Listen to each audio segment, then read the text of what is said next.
Representative Brabec offers amendment number 8 for the substitute H1 for House Bill 5784. Would you like to discuss your amendment? I would. Thank you, Mr. Chair. I appreciate it. Earlier this year, there was a study that showed that 40% of Michiganders with behavioral health conditions, so 4 million of our neighbors, friends, they go without treatment.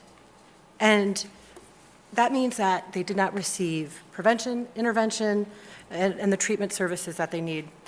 The number for those struggling with substance abuse disorders is nearly 80%. So we can't help folks with mental health issues if we don't have the staff to work with them.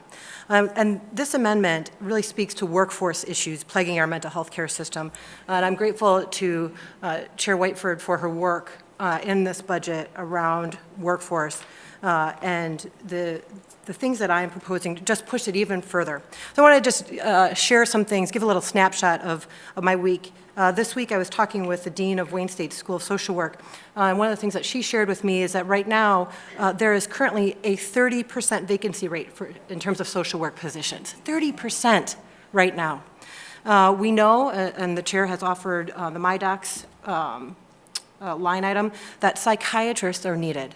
We simply don't have enough medical students going into the field of psychiatry, often for adolescents and adults, but I know for adolescents particularly, there can be a 6 to 9 month wait list to be able to see a psychiatrist. And finally, for me as a psychologist, I actually receive unsolicited letters in the mail recruiting me to move to other states to help with this pandemic, as my colleague has said as well. We just simply don't have enough providers. So we had a pipeline and retention issue before the pandemic, and the pandemic has only exacerbated this issue. This is an issue that we must continue to be intentional about addressing, and it can't be fixed overnight. And so to that end, this amendment, among other things, creates a fund that would have sign-on bonuses for social workers. It creates a student recruitment fund to have students go into the mental health care field.